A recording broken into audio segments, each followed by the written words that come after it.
Welcome to the Classic Soap Operas podcast and to another episode of Soap Opera Explained, where we take a closer look at the shows that shaped and sometimes surprised the world of daytime drama. Today, we're diving into one of daytime's boldest, most ambitious, and, well, shortest-lived experiments, the ABC soap opera, The City. It was a wild ride that lasted less than 2 years, but man, in its brief run, it tried to completely reinvent what a soap opera could be.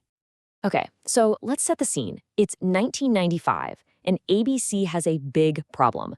Their soap opera, Loving, is just hemorrhaging viewers.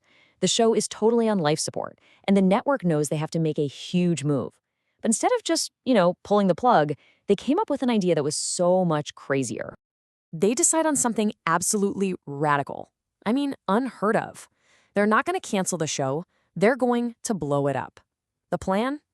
End Loving and immediately launch a sequel, moving the handful of characters who survive from the sleepy, fictional town of Corinth, Pennsylvania, right into the heart of one of the world's most vibrant neighborhoods, Soho, New York City. Now, this wasn't just a spin-off in the traditional sense. It was a direct, seamless transition. One show would literally bleed into the next.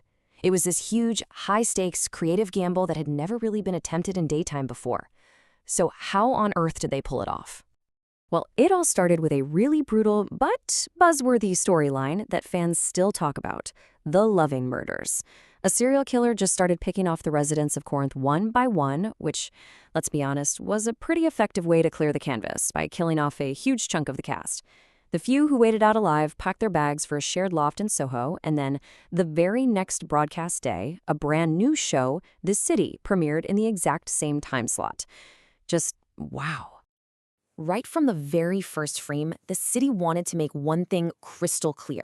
This was not your mother's soap opera. Remember, it was the 90s, and the show was aiming for this more urban, youthful vibe. It was all about art, fashion, and the kind of intrigue you could only find in downtown Manhattan. And to do that, they needed a whole new look. So to get this new vibe, The City was shot using a process called film look. Basically, this technique made the standard bright videotape of the era look darker and more textured, a lot more like actual film. It was a totally deliberate choice to create this moodier, more cinematic feel, telling you right away that this was not your typical daytime drama. And with a gritty new look and setting, you bet the show's storylines also tried to push the envelope. They started tackling subjects that were still pretty taboo for daytime television back in the mid-90s. The show actually featured one of daytime's very first transgender characters, a model named Azure C. Now, the plot involved a photographer who has a one-night stand with her before finding out she's trans. And while it was groundbreaking just for existing, this storyline was really heavily criticized by transgender rights groups for basically treating the subject as a punchline, a source of shock and mockery. Faced with protests and just a bad audience reaction, the show dropped the whole plotline pretty fast. So when that controversial story fizzled, they tried to reignite the buzz by going back to what worked before. Another killer.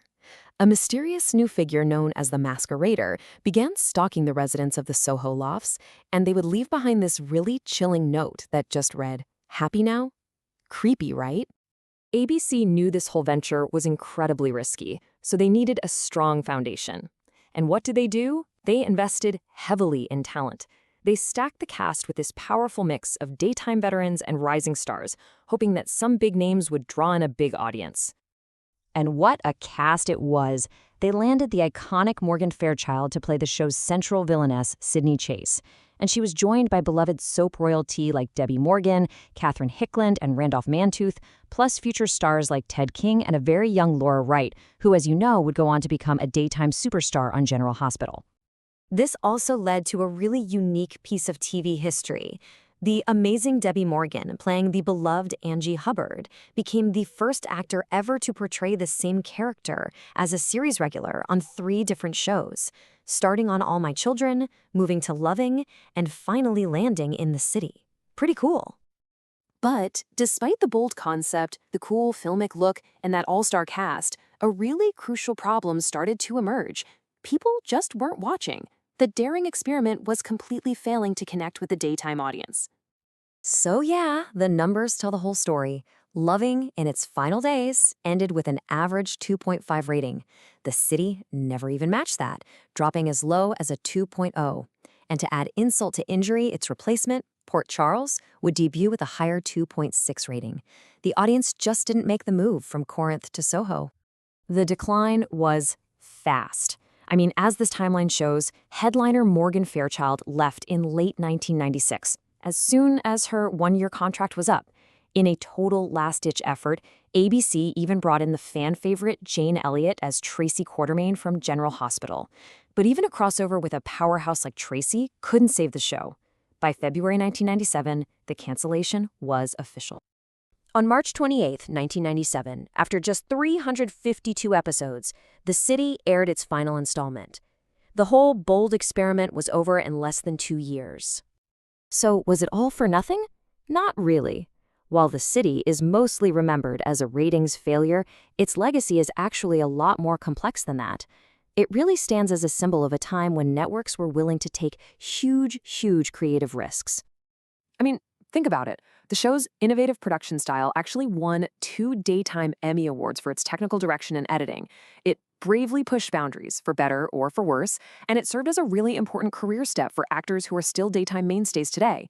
It was kind of a noble failure, a perfect snapshot of a transitional time for soaps. And here's a final fantastic piece of trivia. After The City was canceled, its main set, Sydney Chase's iconic Soho loft, it wasn't torn down. It was repurposed, and it became the original home for another ABC daytime show you might have heard of, The View. Yeah, they broadcast from that very set for their first 5 seasons. How wild is that? Which leaves us with this final thought. With its dark, cinematic style and its edgy urban stories, was The City really a failure? Or was it maybe just a show that was ahead of its time? Perhaps it was a show that predicted the future of serialized drama, but for an audience that just wasn't quite ready for it yet. It's a fascinating question, and it's a great reminder that in television, timing is everything. Thanks for joining us for Soap Opera Explained. Don't forget to like, subscribe, and share your memories of The City in the comments below. What classic soap opera should we dive into next time?